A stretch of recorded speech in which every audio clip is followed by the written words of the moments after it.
Okay, let's do this table together. I'm using isopropyl alcohol to prepare the surface. It's a side table completely done with metal tray top, and it's having very nice green background.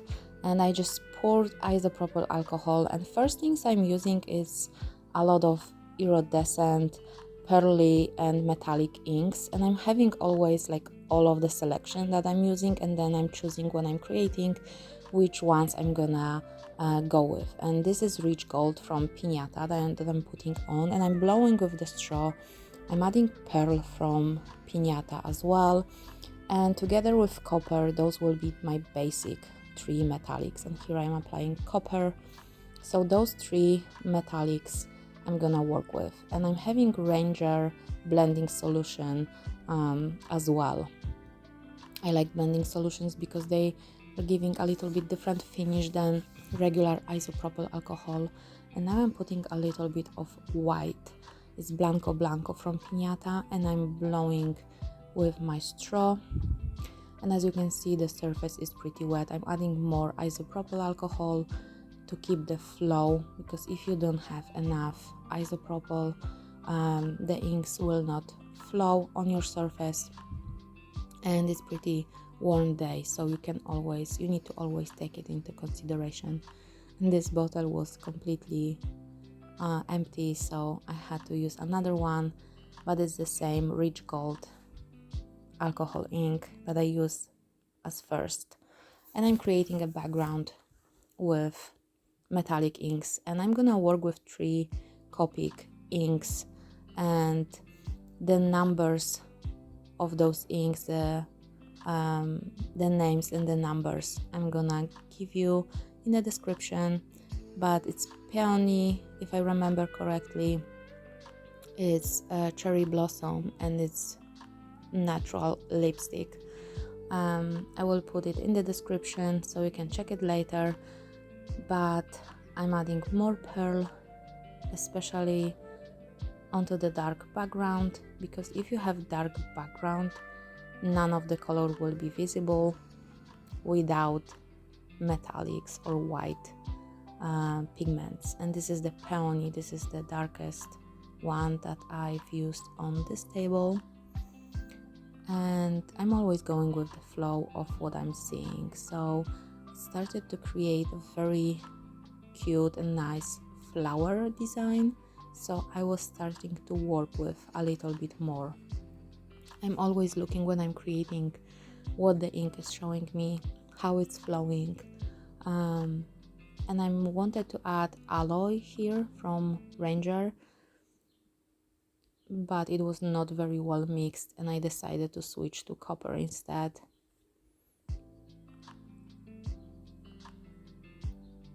Copper, rich gold and pearl was enough to create this nice beautiful shade, and I find copper to be very nice metallic ink to work with any warm tones, any brownish tones, reddish, pinkish tones. And yeah, sometimes I'm using the finger to help the ink move, but mostly I was using the straw, or I was tilting slightly, applying more metallic. If I was seeing that the background is getting a little bit too dark, I was adding a little bit more metallic to just create a better surface underneath the color that is gonna reflect. And thankfully, thanks to that, it's gonna actually make the colorful ink more visible.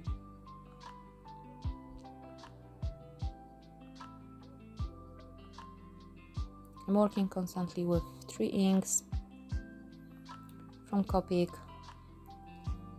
to create all of the color combination. If you find it you have too much ink, or the ink is just spilled in the areas that you don't want them to be, or just you apply too much, you can always go in with a baby wipe and you can dab into the ink to remove it.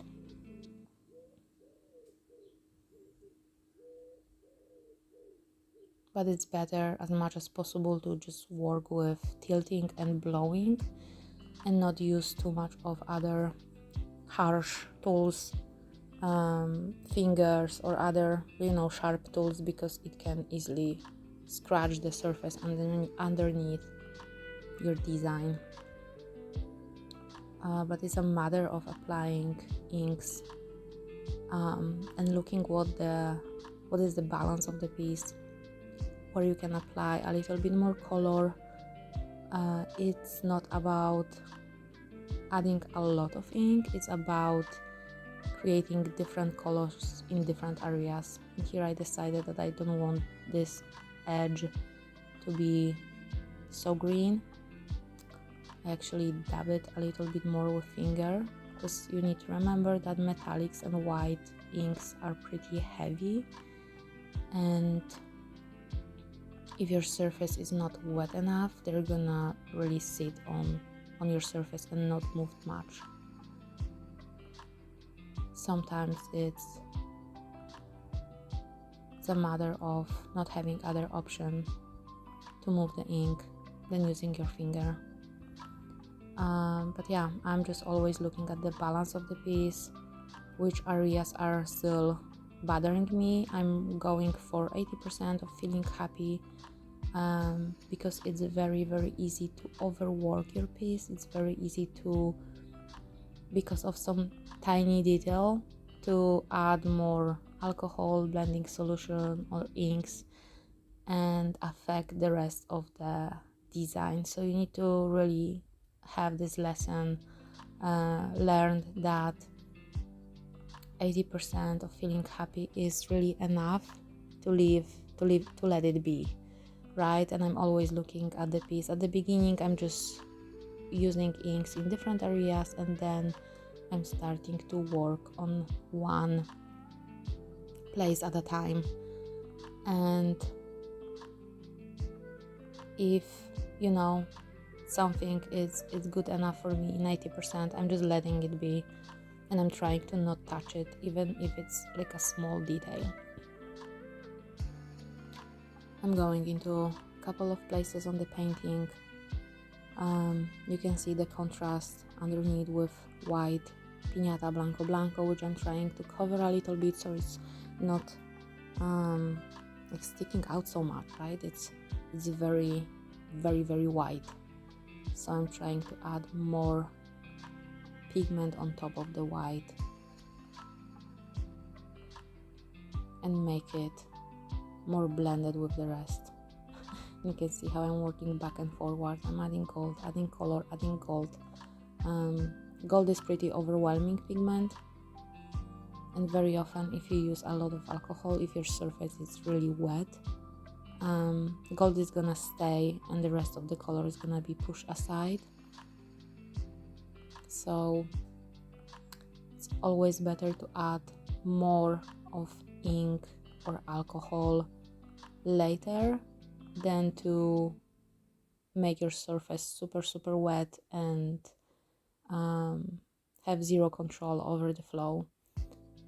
Remember that fluid art is something that you cannot control 100%, and it's super crucial to go with an open mind into creation with inks and allow the inks to show you the way, allow inks to tell a story for you, and allow them to work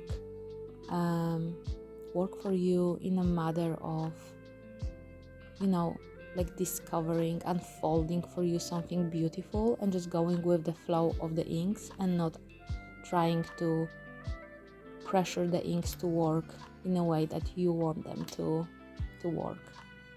And that's it. I'm gonna show you the close-up, and the last step is just to add resin to seal the surface, and that's it. The table is ready.